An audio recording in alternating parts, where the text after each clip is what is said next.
Today's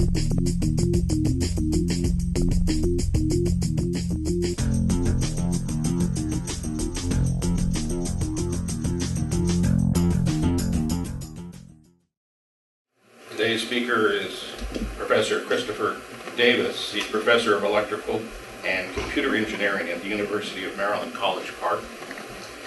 He received a BA degree with honors in Natural Sciences from the University of Cambridge in 1965, an MA degree from the University of Cambridge in 1970, and a PhD degree in Physics from the University of Manchester in 1970.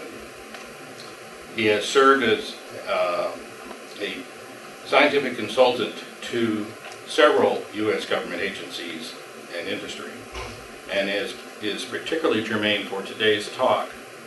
He is a member of the IEEE Standards Coordinating Committee, which deals with RF exposure from wireless devices.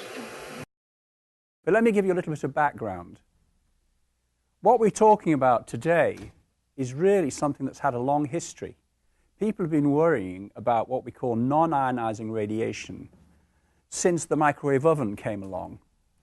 And I actually got sucked into this field way back in 1977 because I had a graduate student who, at the same time as being my graduate student, was a very senior scientist at the FDA who was actually tasked to look into whether there was any health risk associated with non-ionizing radiation.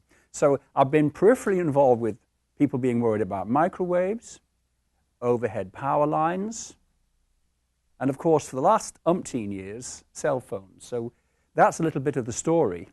And it's a lot of fun being involved with this field. But I do this kind of as a hobby in a way, because thank God the US government is not really wasting money chasing after this thing. They keep thinking about doing it, but at the moment they're not. But you have to keep your eye on what's happening. And I do a lot of more traditional research in other areas, but that's another story. So I'm going to talk about this issue that's still very much in the public mind. And everybody who does research has lots of colleagues that help them. And I've had a lot of collaboration recently on a very important experiment that we've done in this context of showing that there's nothing going on when you irradiate tissues or cell with very low levels of microwave radiation, but I'll come to that a little bit later. I'm particularly grateful to my colleague Quirino Balzano, who I've known for many, many years. Used to be senior corporate vice president of Motorola. He headed up their entire research lab that had to keep tabs on the public pulse and concern about this kind of thing because it's potentially very expensive for the cell phone industry. If somebody gets the idea that these devices are risky and lawsuits start going through and people start wanting all kinds of things that cost money. So they had to keep their eye on it, even though the vast majority of scientists don't think there's any problem here. The fact that many people in the public think there's a problem stops this issue just going away. And people in industry, you know, we can always say people in industry are bad, but they're not all bad. They try to make something that's useful and sell it. And they have to be aware of these public perceptions because it can affect the market impact of their product. In fact, it's very interesting. When the first microwaves came out, people didn't want to buy them because they had this idea these devices cooked food with radiation. And it was only after the Food and Drug Administration started certifying microwave ovens to have less than a certain amount of leakage that the public suddenly realized that these were accepted, regulated devices and they didn't overexpose people, and the sales of microwave ovens took off. And I don't think you can find many people these days who worry about their microwave oven. Okay, but that was just the beginning of where it all started. And of course, I'll also come to the point as I go through my talk that there are scientists out there who want to keep this issue alive because it means they can get more money for research. And I suppose, to some extent, I could even peripherally be blamed for this myself because some of the research that we've got most recently was from a program really in Europe where they're still more concerned about this issue than we are in this country. And they actually funded us through this United Kingdom Mobile Telecommunications and Health Research Program to do some fundamental experiments. I'm sure that some of the people in this program created it because they thought there was a problem. We're actually helping them to show there isn't a problem, but that still doesn't mean this whole issue's gone away, okay? And of course, I love this quote: any sufficiently advanced technology is indistinguishable from magic, which some of you have probably seen before. And the key thing about this whole business is that it's extremely common in today's society that people worry about things they shouldn't worry about and ignore things that are really dangerous. You know, so you shouldn't worry about these things, in my opinion.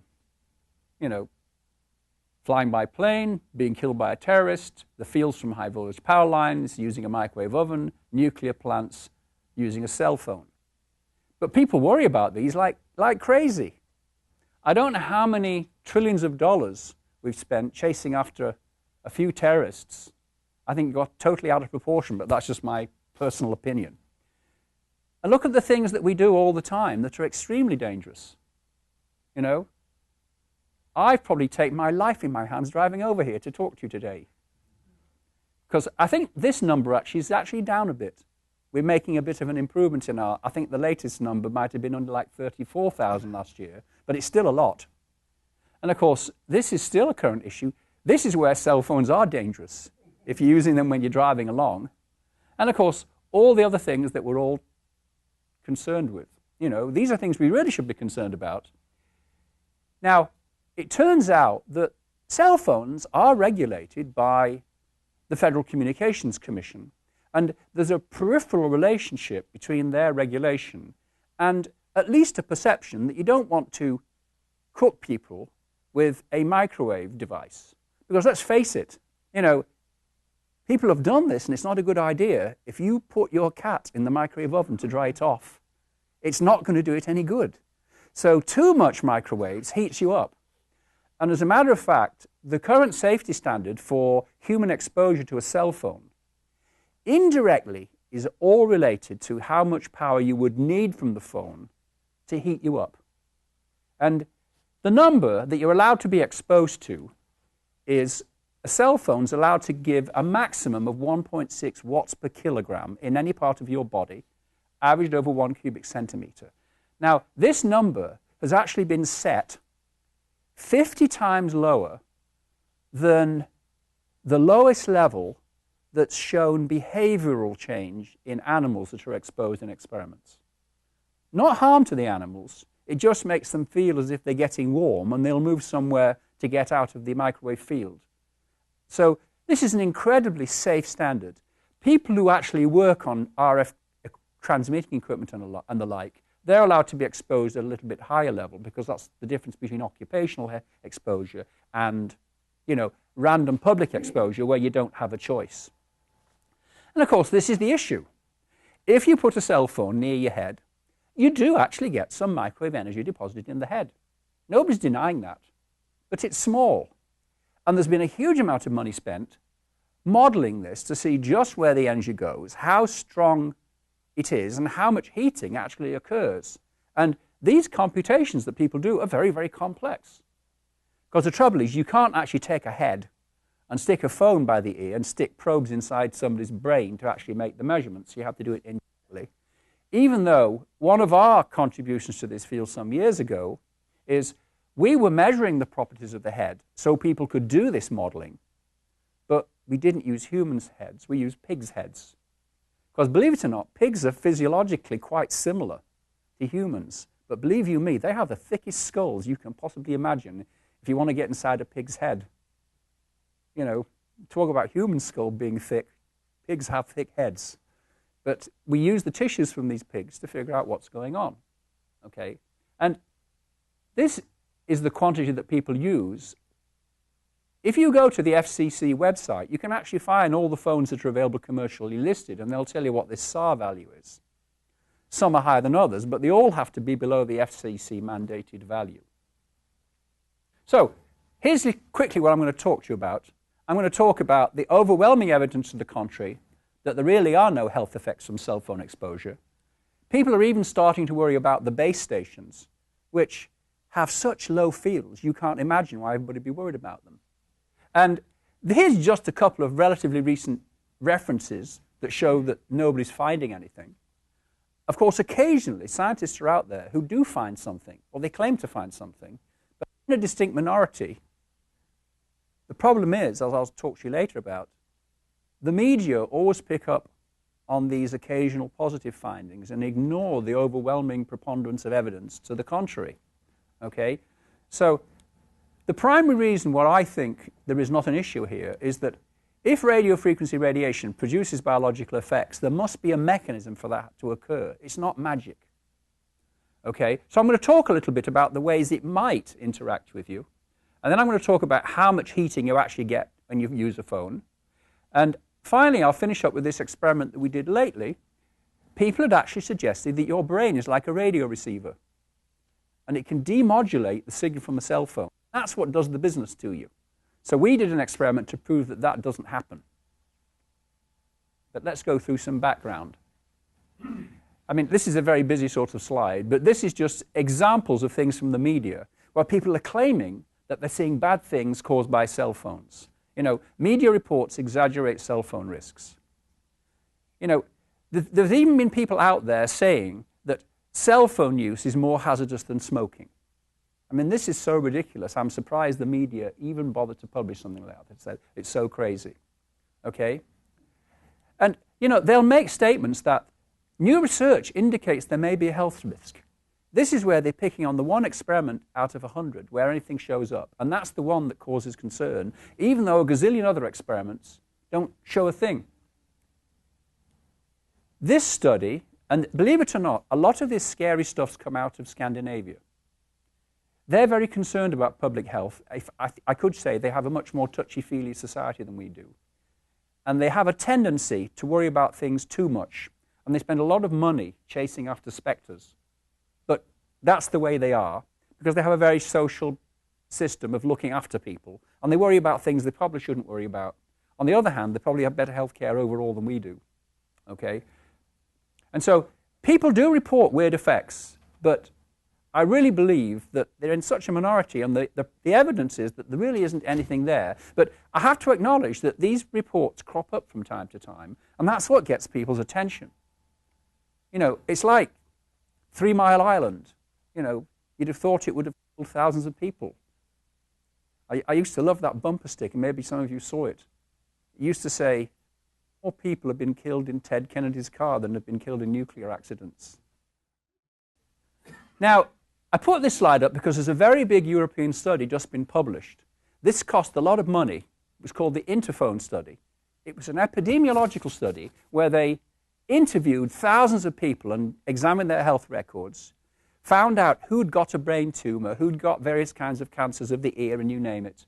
And they'd ask them about their cell phone use, ask them how much they used the phone, and tried to assess, was there any connection between people getting tumors and whether they were excessive cell phone users? Well, I've looked at this paper, and I really believe this should have been unequivocal in saying we don't find anything. But it's weasel-worded, even this paper.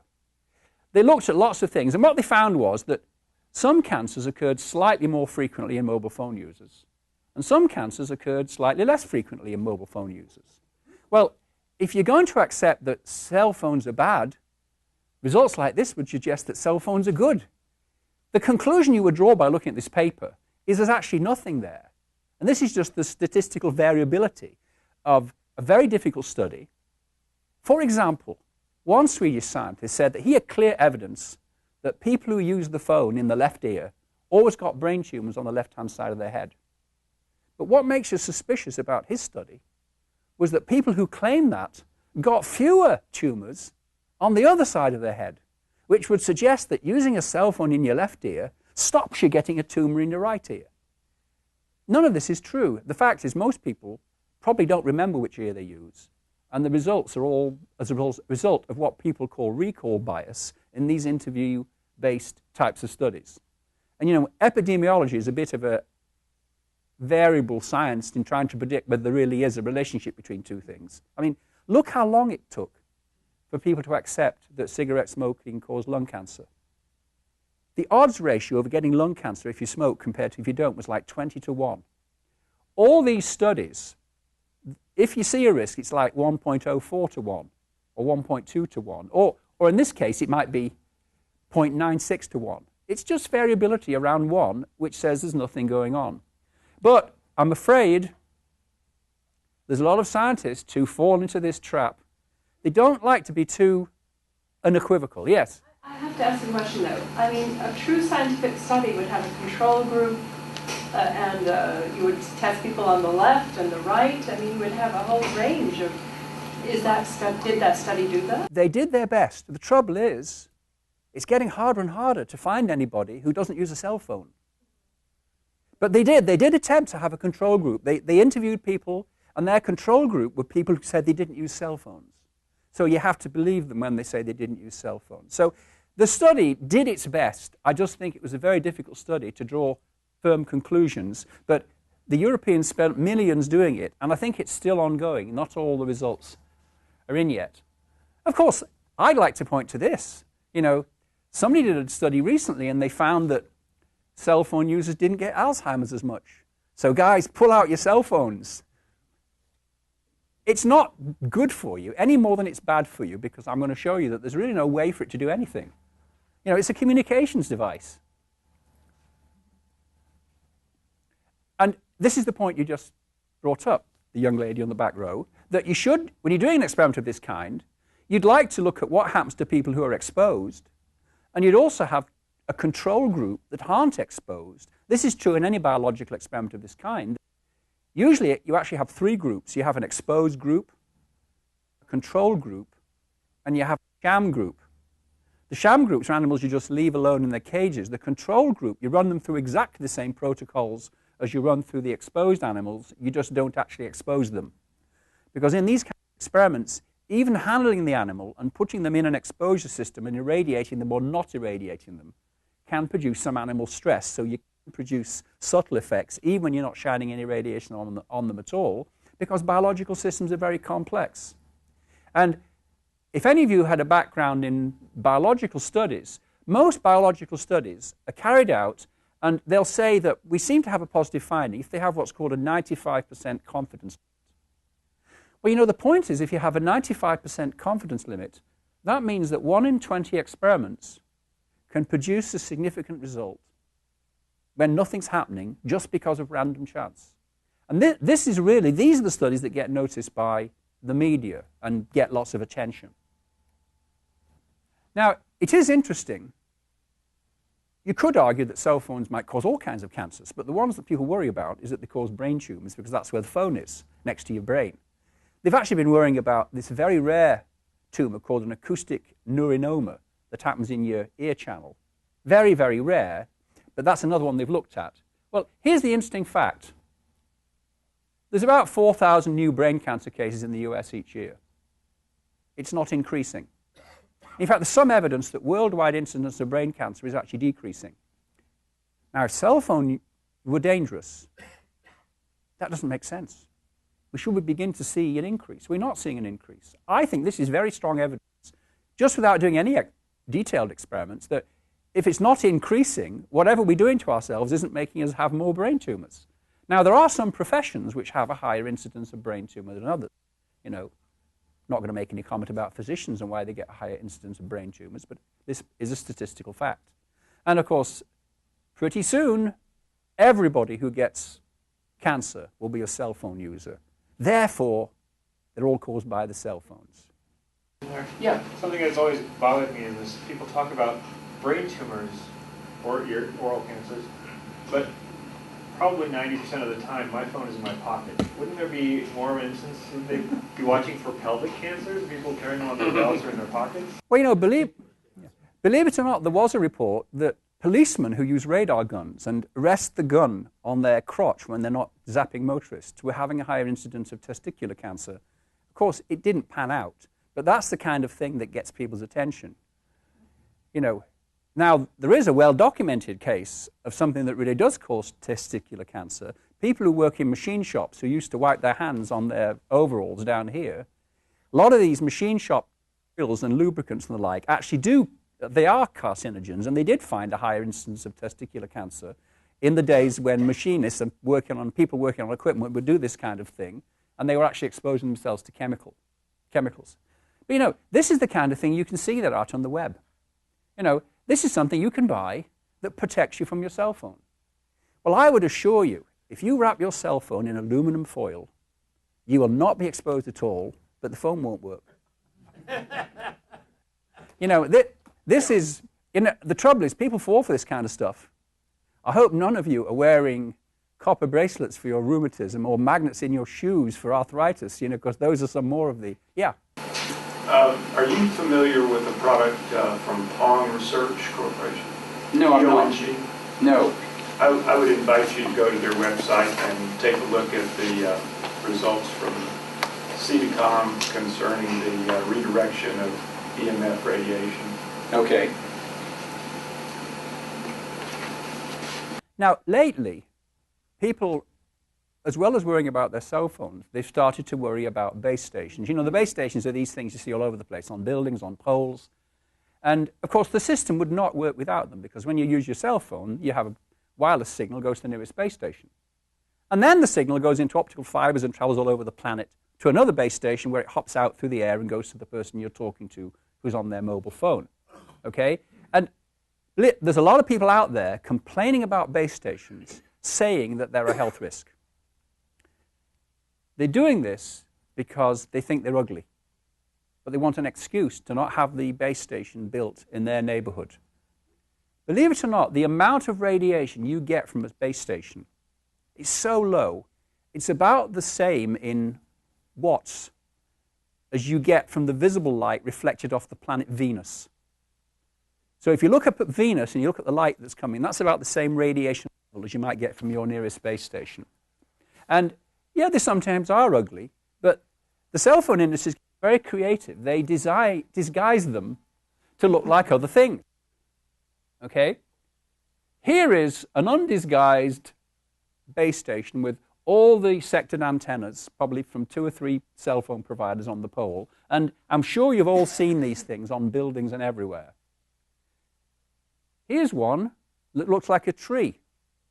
Okay? You can get all kinds of creative antenna designs now that are disguised not to appear like cell phone antennas. And I like this one. I mean, this really looks like a cactus, except here's a guy in a cherry picker. He's got an access door open in the antenna and he's working on it.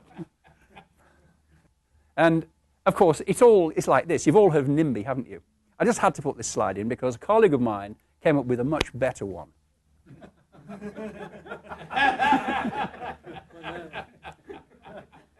I owe this to my very good colleague, Dr. John Mulder, who is in the Medical College of Wisconsin out in Milwaukee. He is a real expert on the biology of all these issues, and he doesn't believe it's a problem any more than I do. But I look at it more from the physicist and engineer standpoint. He looks at it from the biology standpoint. Now, he and I had an interesting study, an interesting case. I want to tell you about this because this is interesting.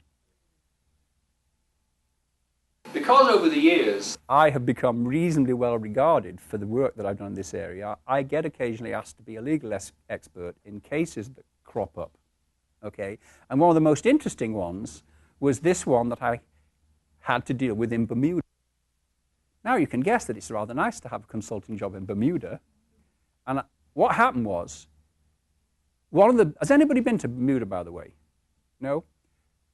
The biggest, fanciest hotel in Bermuda is the Southampton Princess Hotel. And they have lots of employees, and they have an employee village for these employees. And what happened was that Bermuda Telecommunications, which is one of the cell phone providers in Bermuda, leased some land from the hotel to build this space station. Now, it's not the prettiest base station I've ever seen, but it was within sight of this community of houses where the workers at the hotel lived. And before long, they were up in arms about this, and they started complaining that they were getting headaches, skin rashes, couldn't sleep, you name it. And so they persuaded the hotel to sue the communications company to have the base station removed. In fact, sorry, I get it backwards, the wrong way round.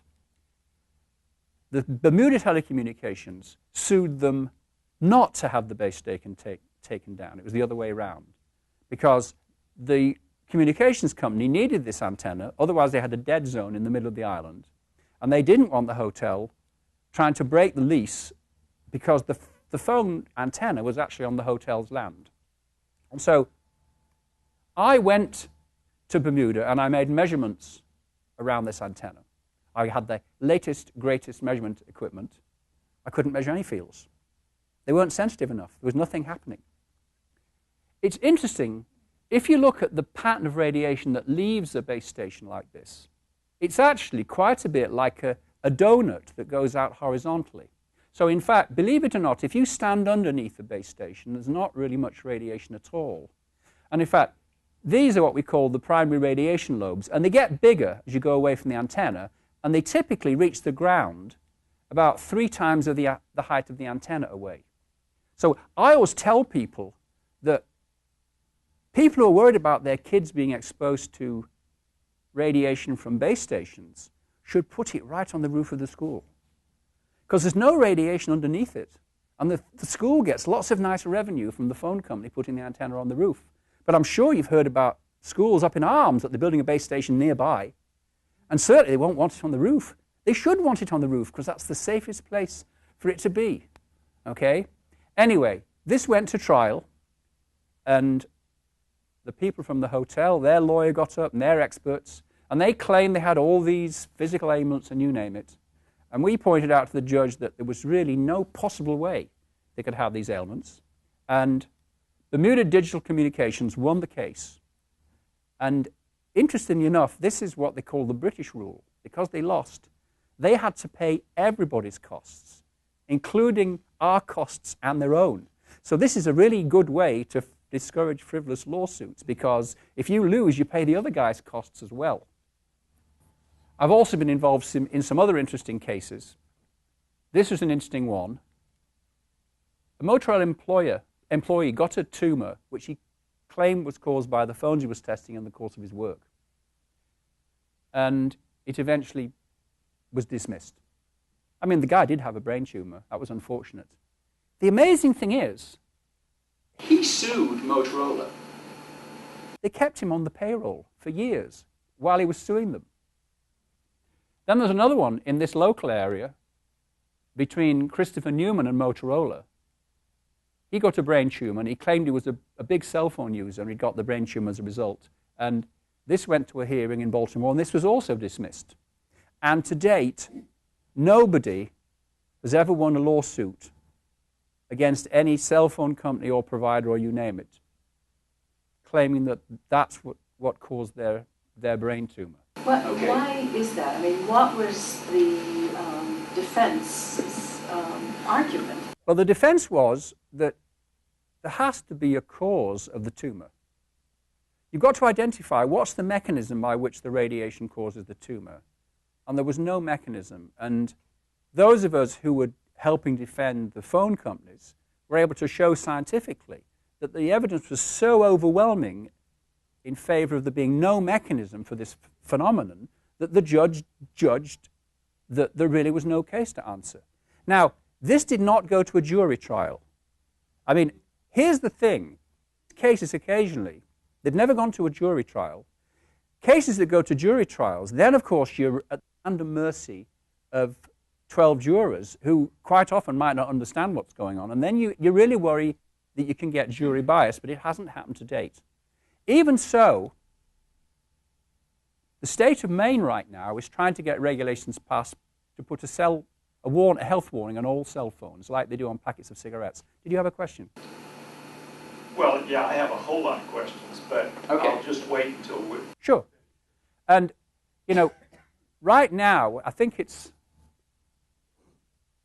Senator Voinovich wants to have all cell phones indicate their exposure values, these SAR values, so that consumers can pick ones with the lowest values. Well, this is totally misleading because cell phones have different exposure values, but they're all way below the safety standard by the FCC. And it may well be that ones with the lower values might be slightly high-tech phones, because it's in nobody's interest to have more energy go out of the phone than is necessary, because phone is more efficient and doesn't have to broadcast as much energy, then the battery lasts longer. You know, so there are good things to keeping the exposure levels low, but it's not for health reasons. It's for other practical reasons. You might also add that the city of San Francisco has instituted warnings and posted labels. I don't have the, I heard about that, but I didn't think it had actually happened yet. It was passed with only one dissension on a 12-person. This is a very important slide if you start being scientific about this. I owe this to my colleague Jim Weaver at MIT. If you want a cell phone to do something to your biology, there has to be this sequence of events, because biological events actually have underlying chemistry. And chemical effects, in reality, have underlying physics, because chemical reactions involve bonds breaking and rearranging and new molecules being formed. So if there's no physical interaction that can do anything, there isn't going to be any chemistry, and there isn't going to be any biology. And this is the very important sequence, that you don't get magical effects at the biological level unless you have these precursor events. So at a physical level, you ask yourself, well, what are the possible ways that the radiation from a cell phone might cause problems? Well, there's definitely some heating when you use a cell phone. I mean, it's a mini microwave oven. However, people have studied this very carefully. It appears that the highest temperature you could produce anywhere in your brain, even with a maximum power cell phone, is maybe 0.2 of a degree. Now, if you drink a cup of hot coffee, you will elevate the temperature of your brain more than that. If you go jogging, you will elevate the temperature of your brain more than that. If you get a fever, you're going to elevate your body temperature by a couple of degrees. And believe it or not, there's a lot of evidence that people have cancer remission following a very, very high fever, because tumors frequently can't handle high temperatures as well as healthy tissue. So again, this all speaks against heating being an issue. Okay? Now, the other possibility is in your body you have all kinds of ions that are responsible for nerve signals and neural signals. You know, and we have these important things like sodium ions, potassium ions, and calcium ions that move inside cells and cross tissue boundaries, and you name it. Well, if you ask yourself, could a microwave field from a cell phone do anything to those ions? Because charged particles will move when you apply an electric field to them. Well, it turns out that at cell phone frequencies, which are up around 1 billion cycles per second, as soon as an ion's pulled one way by the field, it has to get pulled back in the other direction, because the field is changing direction 1 billion times a second. So the ion, if it does anything, just jiggles. Well, you can calculate how much it jiggles. It doesn't even jiggle by the size of an atomic nucleus, because the inertia of the ion stops it going anywhere. Okay? Now, could you get the breakage of chemical bonds?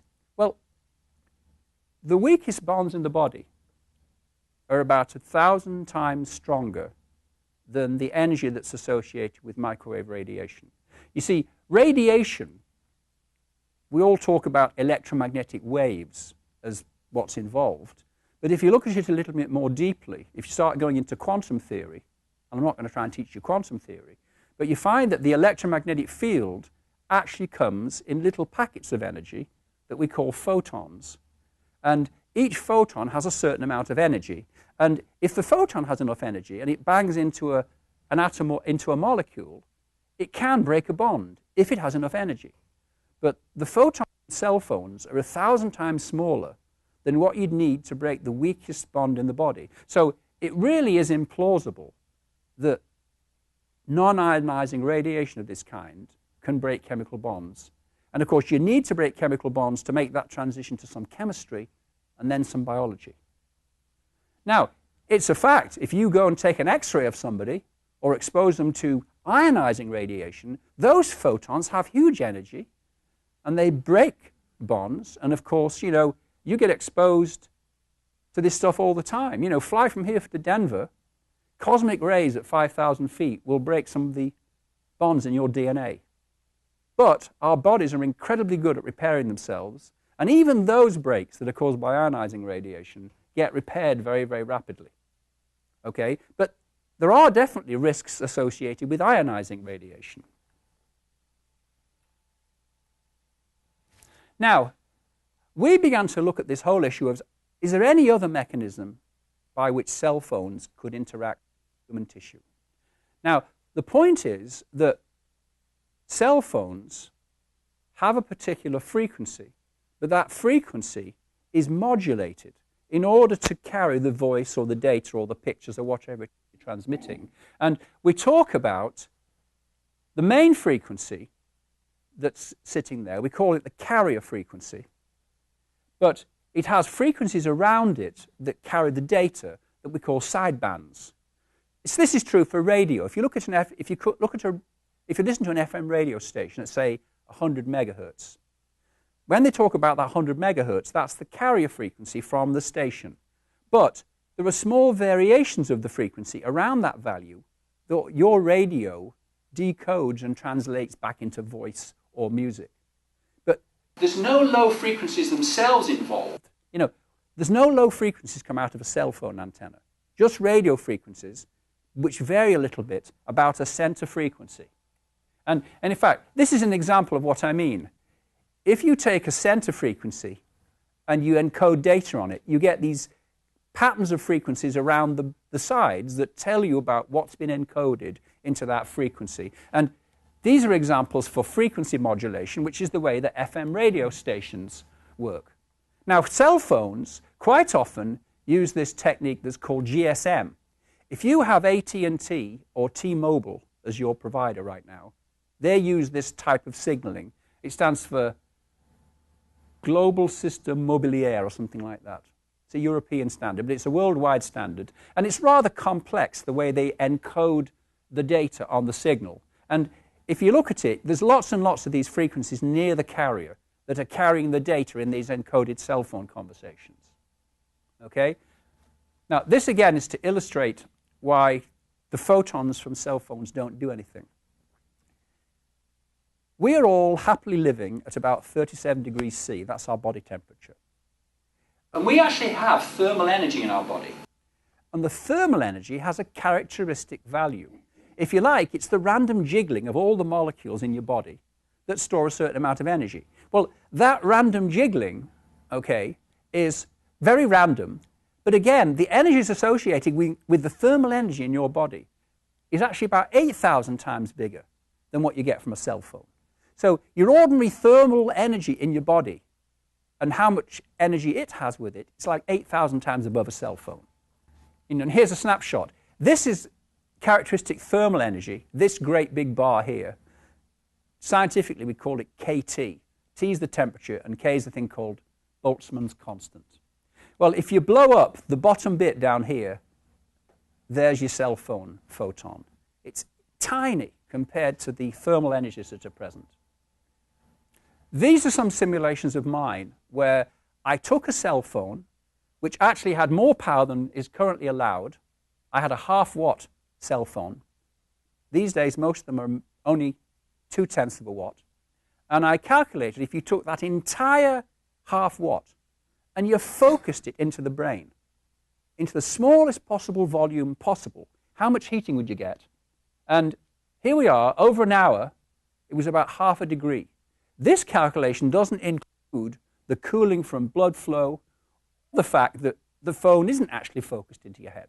So this is just showing physically that really isn't any heating caused by a cell phone. Now, those of the community who want to believe there's still a problem, they have coined this term, well, the mechanism that does you in is an athermal mechanism. It's something magical that happens. Even if you don't heat anything up, something happens. Okay? Well, the problem is, how do you explain it? You know, this is like saying it's magic. You know, and I don't believe in magic. Scientists, by and large, don't believe in magic. And if there was such a phenomenon, how would you ever explain or incorporate it into a safety standard? You know, it's like saying, well, how many angels can dance on the head of a pin? You know, can I buy a protective suit to keep my guardian angel away? You know, and there is some discussion in the medical community at the moment about, does heating of the body have any health consequences? And there are some people out there, I don't think they're in a majority, that believe that if a pregnant woman has a fever at a certain critical stage, I think in the first trimester, I'm not quite sure exactly what weeks it is, there's some evidence that increased risk of birth abnormalities. But I don't think that finding is totally robust. And again, that's based on elevating the whole body by a couple of degrees. Okay? So I guess I can't answer that specifically, whether heating you up a lot has any risks or not. Because as I say, most physicians don't believe this, but there are a few out there who worry about it.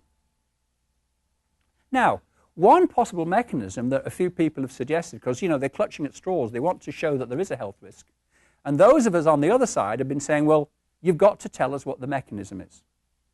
Because if there's no mechanism for interaction, you don't get the physics, you don't get the chemistry, you don't get the biology.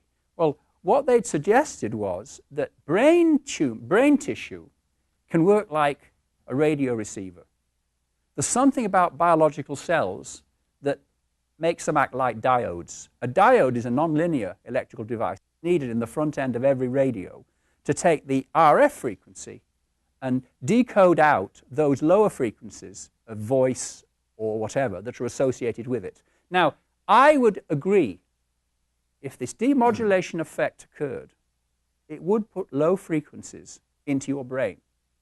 And lower frequencies are a whole new ballgame compared to microwave frequencies, because low-frequency electromagnetic fields, in principle, can move ions in the tissue about. So they might affect cell transport processes or communications at synapses in your brain. I mean, I'm not suggesting this does happen, but you have to allow this possibility. So it was very important to see whether this actually occurred. So we did a very clever experiment, in my opinion, that was invented by my friend Q.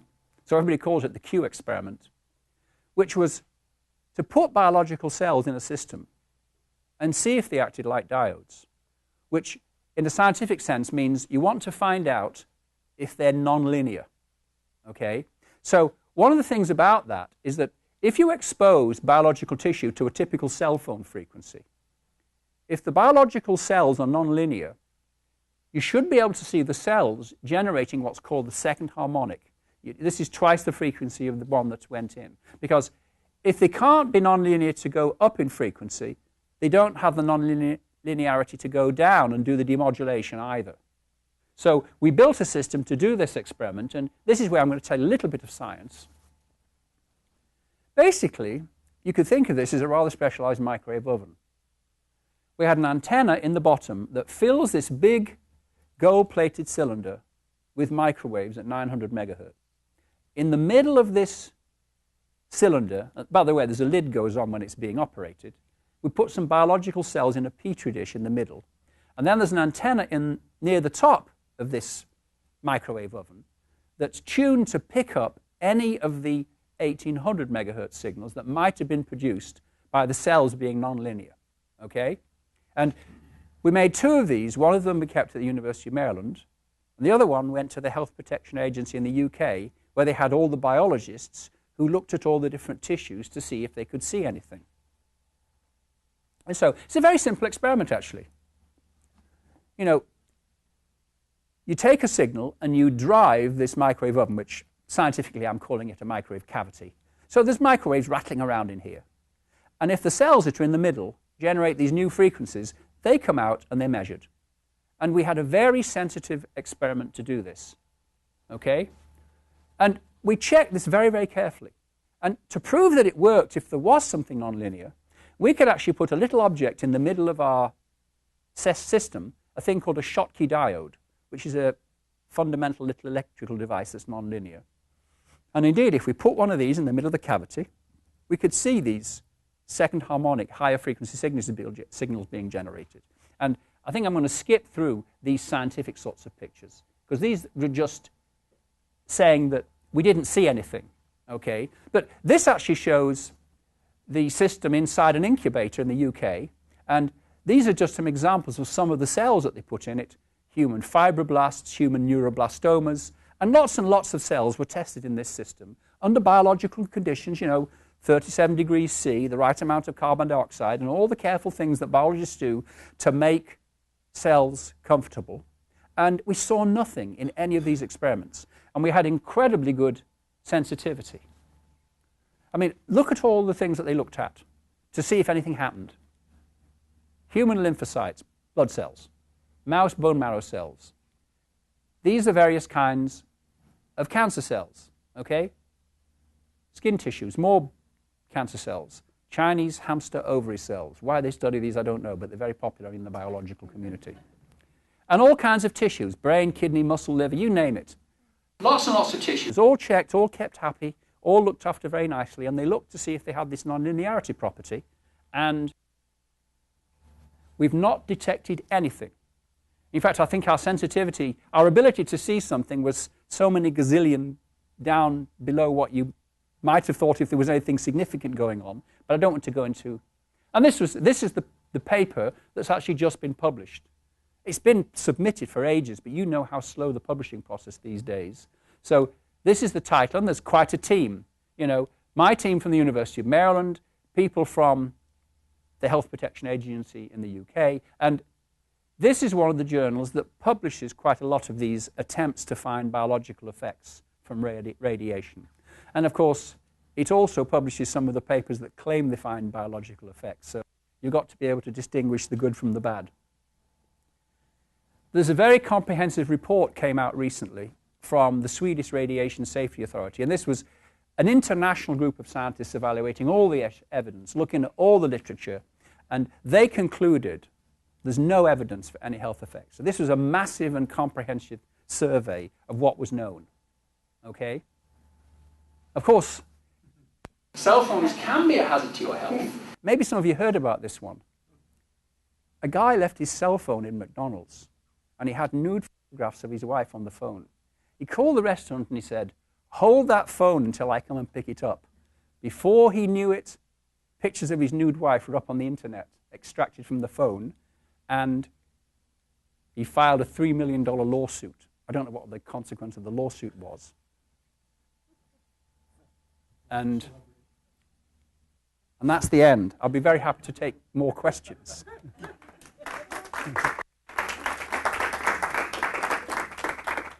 Yes? Some years ago, I asked my cardiologist if carrying a cell phone in the shirt pocket would have any effect on the pacemaker. His answer was, not if it's not turned on. That's a very good point. We've studied that as well. Some of the early pacemakers could actually be upset by putting a cell phone very close to the pacemaker, because the pacemaker has some very sensitive electronics, and it actually had the ability to actually act a bit like a radio receiver, and it was occasionally subject to interference from the cell phone. The newer pacemakers are designed so they're not subject to that kind of interference. The study that we did in conjunction with the FDA a few years ago was we were looking at, you know, the magnetic security gates that they have in department stores so you can't steal the stuff. Well, we were looking, did the magnetic fields from those security things that you walk through leaving the store, could they upset things like pacemakers? And what we found was that they don't upset pacemakers, but they had the potential to upset neurostimulators. So if you have a little implanted device that stops you having epileptic seizures, there is a remote possibility if you walk through the magnetic security gate, the thing will misfire and you will collapse in a heap on the floor. If a cell phone or a security gate upsets a pacemaker, it'll only make your heart maybe miss one beat and you probably won't notice it. But these days they've made these devices much more immune to this kind of thing. But there were instances, there was a case somebody in a wheelchair on the rim of the Grand Canyon, and somebody using a cell phone nearby caused the wheelchair to suddenly take off on its own and head towards. Because electronic equipment does have the ability to do these demodulation things that I was talking about. And it is a known fact that cell phones can interfere with stuff. I mean, that's why they tell you to turn your cell phone off when you're on a plane. I mean, I used to poo-poo this to some extent, but they've got documented evidence that in rare circumstances, the signals from the cell phone can upset some of the sensitive navigational and, you know, and equipment on the plane. It's not very likely, but of course the other reason they don't want you using your cell phone is they'd like to sell you cell phone service in your seat at a very high amount of money. But, you know, RF devices can interfere with other things, and that's a continuing thing that people worry about. But I'm very convinced that they don't interfere with humans. They might interfere with electronics, but we're not the same as electronic circuits. We actually tend to run rather more slowly than most electronics. Yeah? Just a couple of questions. Could you comment on the fact that all carriers and all handset manufacturers in the package when you buy a new cell phone has a warning to not use the cell phone within 2 centimeters of your body? In other words, do not place it up against your ear, but to hold it 2 centimeters away. Well, you know, I actually have not seen that warning in any of the cell phones. In every single phone, there's 1.2 billion phones sold a year, and it's in every package of every phone sold worldwide. Well, if that's the case, and I must admit I've not seen it, if Posted in every Verizon store. I would say that that is just an irrational response to this public paranoia, and the cell phone manufacturers are trying to assuage people's irrational concerns by telling them to do something that really makes no sense. There was a report that came out in the UK a few years ago called the Stewart Report, and it came up with this conclusion that cell phones were fine, but maybe not for children. But the point is, they're no more dangerous for children than they are for anybody else. But, you know, people get very touchy-feely and they say, oh, we've got to worry about it. Why would that not be the case? A cell phone generates a certain amount of energy, i.e. RF radiation. The energy is absorbed into the brain. You suggested that, right? That's absolutely true, a small amount. Percent of the total energy when you're using the phone is absorbed into the brain. Now, if the skull of a child is thinner than the skull of an adult, the penetration level is significantly greater in a child than an adult. Would you agree with that? It's not clear, but even if no, you... wait a minute, it's very clear. I mean, I've seen numerous studies that show the depth of the penetration. Name one. I'm sorry? Name one. I'll be happy to name one. For example, I'm familiar with the many studies that have gone on. Some studies, I'm very familiar with people looking at the difference between children and full-grown adults, and they do the modeling for children, they do it for full-grown adults. Now, children have thinner skulls, they have smaller heads, but the tissue in their head is very similar in its electrical properties to the tissue in an adult head. And the fact is, if the radiation penetrated further, that would actually mean that you would have less exposure, because it's concentration of the radiation in a small volume that raises the temperature. Are you all familiar with this new weapon that the Defense Department's developing, using millimeter waves? All the energy is absorbed just in your skin, and it makes you feel as if you've been burnt. They're using it for crowd control. It doesn't actually burn people, at least they claim it doesn't. The fact is that there's no mechanism in a child or an adult for this radiation to do anything, because the heating, if there is some, it's very tiny. A child gets a fever, it's going to be much, much hotter than if it uses a cell phone. What I would suggest that anyone that would like to at least take a look at an alternative view would be to go to a website called pongresearch.com. There's about 20 or 30 studies that are cited there with a number of citations in terms of who produced the study. There's a Dr. Lai at the University of Washington that has done extensive studies on this. I'm very familiar with, I don't know whether he's your boss or not, Dr. Liu, and I've traveled to China and explored some of these issues. There's a Dr. Alfred Wong, who's Professor Emeritus of Plasma Physics at UCLA, that's done extensive studies on this that totally counterbalance some of the. I'm a businessman. I'm not. Well, let me just stop you for a second. And so I can't really get into a. I'm not denying that there are people out there with positive studies, but I'll tell you, there are probably 1,000 studies that show nothing, as opposed to a few tens of studies that claim to show something. I think that's totally incorrect. The Interphone study among 26 different countries in Europe couldn't come within 10 years, couldn't come to a conclusion. And it was and remember, Interphone was funded 70% by the carriers and the handset manufacturers. So you have to understand where these studies are funded and what the conclusion, the predisposition for conclusions are. This is a multi-billion-dollar industry out there, and for us to just automatically assume that because the protocol for these studies are designed to produce a specific result, and then they produce that specific result, we should just sit back and say, oh my gosh, I came here just by chance. There was a advertisement for this meeting in Starbucks, and I just happened to see it, so I'm totally unprepared scientifically to refute anything you say.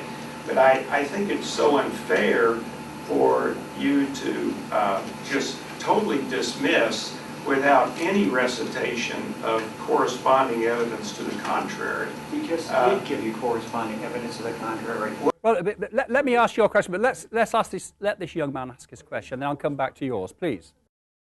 My question is about the relevance of the animal studies. What is the predictive quality of the animal studies when you compare it to humans? When you do these studies on pigs, if you do the studies on rats or Chinese hamster ovaries, what is the nexus that it's actually relevant to humans? Well, of course, we were looking for a mechanism of interaction. And the mechanism of interaction is, it has to be at the cellular level if there is one. So it's much easier to study things at the cellular level than get human volunteers and expose them and look what happens to them. Now, they do expose animals, and of course what they try and do is use animals that are as close as possible to humans. So they've done a lot of experiments on monkeys to look at what the exposure limits are that they can tolerate and what happens to them. And to some extent, that's how they found out what level of heating is uncomfortable for an animal, which has allowed them to at least set a standard somewhere to make sure that cell phones are not microwave ovens. So you do the best you can, but I think the single most important fact, which I think convinces me, is there's no increase of brain tumors on the planet. And if cell phones caused brain tumors, which is what most people think is the greatest risk, you should be seeing something. I mean, you're not going to be able to find people who don't use a cell phone before too long.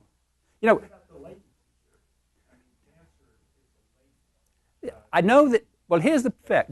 Scandinavians have been using cell phones for 20-odd years now, and there's still nothing showing up in terms of increased cancer. Now, they've actually been using, early on, much more powerful phones that were not smart, that irradiated them a lot more. But of course, there's no answer to that. If you say, well, we've not seen effects because we haven't waited long enough, I won't be able to answer that until people have been using cell phones for 100 years. And there's nobody alive, who hasn't been using a cell phone for 100 years. But the preponderance of the evidence and the fact that these tumors are not increasing, and there's no mechanism in my judgment as a scientist, tells me that it's irrational to worry about something that's just not there. Just to follow up to my question, because we can't get human volunteers, probably, and we can't stick probes in their heads, couldn't we use cadavers? Wouldn't a human cadaver give a better... They've actually used cadavers to learn what the properties of the head are. We use pigs, but we've measured all the electrical properties of the head, so at least we can contribute to the people who do the modeling that tells them how much energy actually does penetrate how far, and how much heating do you get at certain depths within the brain. And this is all very, very well documented. Okay? I want to come back to one study that the gentleman at the back mentioned. There is this man called Henry Lai at the University of Washington, who I know well, who claims to see effects on the brains of rats. Nobody who's attempted to repeat his experiments can get the same results. Many people have tried. He's a singular guy who claims he gets these effects. I'm not a biologist, so I'm not sure what he's doing wrong. But in my opinion, he's probably making some mistake in his protocol. But the fact that nobody can replicate his finding, and there have been many attempts, makes me suspicious. And I know it's easy to criticize studies funded by the industry. But the fact is, I know the people in the industry. The last thing they want to do is sell a product that really is dangerous and have billion-dollar lawsuits make them bankrupt. So they've always monitored this health issue very, very carefully. And that's why they funded these studies. they funded people who were famous for always getting positive results. And quite often they fund these people and they get negative results.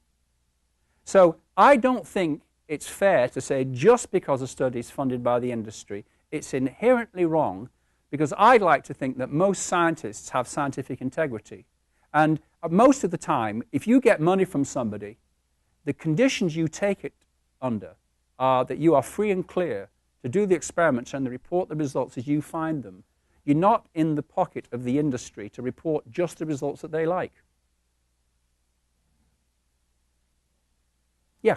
I had a couple of questions. One is there could be complicating factors by trends of people wearing the Bluetooth earpiece or using speakerphone.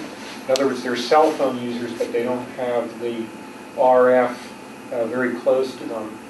I don't have concerns about RF, but I do, just out of personal preference, like to use the speakerphone. It just seems more comfortable when walking around if the environment is socially acceptable. I was just wondering, isn't it possible that could complicate a search for trends of increasing brain cancers? In other words, people are using cell phones more widely, but they're using the earpiece or as a speakerphone or something like that. Well, the Bluetooth, of course, is another radio frequency communication technology that runs at much lower power than the cell phone, because it's only got to talk from your phone up to the thing that's stuck in your ear. So it's a very, very low power. So I would say that if the cell phone in your ear is not a problem, and I believe it is not because there's no evidence, the Bluetooth device should not be either. And of course, some of the people who want to prove that there's a health problem, they've actually complained to people doing studies, we can't find if there's a health problem because you keep changing the technology. They want us to use phones that were built 20 years ago and have everybody use those same phones for 50 years to see if there's a problem. And they're claiming that we're trying to cover up something because we make better phones that use less energy and use new protocols. You know, well, there's no answer to that. Yeah, I guess that was I wasn't aware of that, and that's a rephrasing of what my question was, and I guess that addressed it. My other question, oh my gosh, I must have held the phone too close to my head. It seems to have slipped my mind. Please go on to the next person. Yeah. I'll get it. From a physics standpoint, can you compare, I had a fall a few years back, and I got both a CAT scan with contrast of my head, and then later an MRI of my skull. And I had a feeling that, you know, when we worry about these levels that don't seem capable of doing anything, and yet my doctor seemed to think that the risk assessment was pretty good for doing all of that. I also wonder about all the security apparatus that we go through, not just in the stores, but to get on an airplane and these places like this. Are any of those things, how would you compare them or put them into context as our risk? Well, you know, CAT scans, of course, use ionizing radiation. They use X-rays. And in fact, there's been a recent concern that some machines and some people who operate them have been running them at higher exposure levels than are safe. So some people have been overexposed to ionizing radiation from CAT scans. So they do suffer a potential health risk because of that exposure. Magnetic resonance imaging machines have also been studied.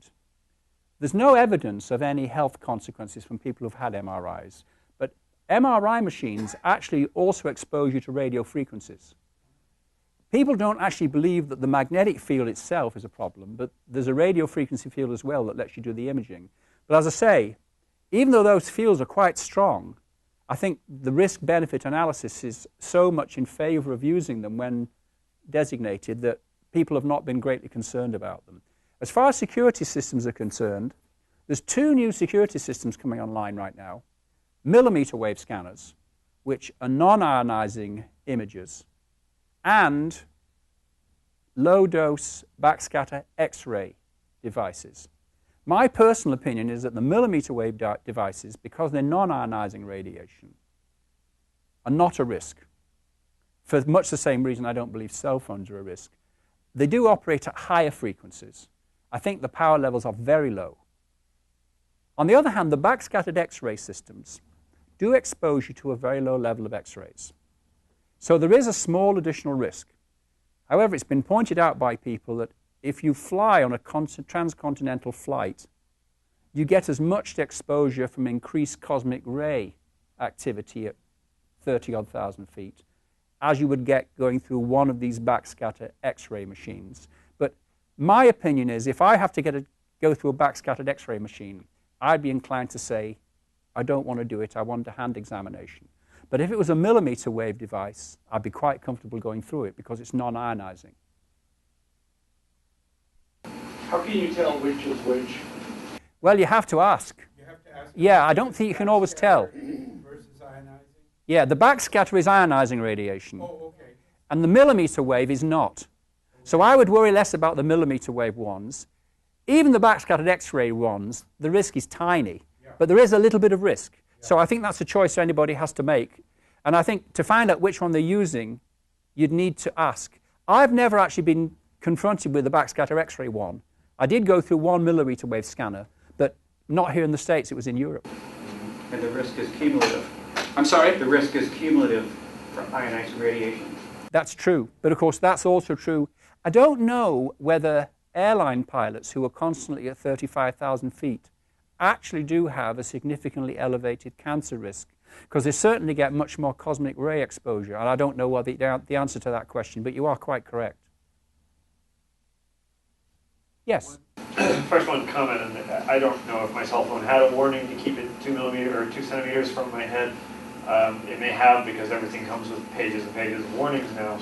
But just from personal experience, I've talked on my cell phone for half an hour, 40 minutes, and it gets hot. And that's a potential for actually burning the skin, not from that. And, I mean, and that's you're just absolutely a side point. And then the question I have is, the radiation for communication from cell phone, is that different from the radiation communicating a Wi-Fi computer internet connection like I'm using now? Different frequencies. That's real. I mean, different frequencies, different communication protocols. Wi-Fi, I think you're talking about lower power levels, because your cell phone typically has enough output in principle to go maybe more than a kilometer if you're far from the base station. And all today's phones are smart. They automatically use the lowest power that they need to talk to the base station. So if you're close to the base station, your cell phone has actually reduced its transmit power. And you would only see the cell phone transmitting at its max if you were far from a base station, and that was the only one that you could connect to. Now, to come back, cell phones get hot because they are electrically inefficient. The battery in the phone doesn't convert all its energy into the RF. It dumps a lot of it just into heating. And there have been instances, some people can get face neuralgia because the phone actually can heat your cheek about 4 degrees, but that's not from the radiation. It's because the phone is just getting warm because it's not an efficient electrical device. I work in a place where I don't have bars. What's my cell phone doing? Is it trying harder? It's trying to work at maximum power to find a connection for you. I don't think I'm going to get pelvic impairment from this, but I guess my battery gets burned down. It'll run your battery down faster, absolutely. And again, it's non-ionizing radiation. The levels are really low. And I think, given all the things we should be worrying about in society, we shouldn't be worrying about this. The danger is, if you start worrying about it, and this happens, our politicians hear from constituents who are worried. They then want to throw money at this problem, and they're not going to find anything, but they feel good because they're wasting millions of dollars. Now, in the States, they're not doing it much. You can't get funding for this kind of research, for example, from the National Institutes of Health. They are not interested. But the Europeans are still putting some money into this. Okay? That's why I said at the beginning of my talk, I do this somewhat as a scientific sideline because it's interesting, not because I'm expecting to get lots of research funding in the future. I get that for doing other things. I'd like to suggest, first of all, thank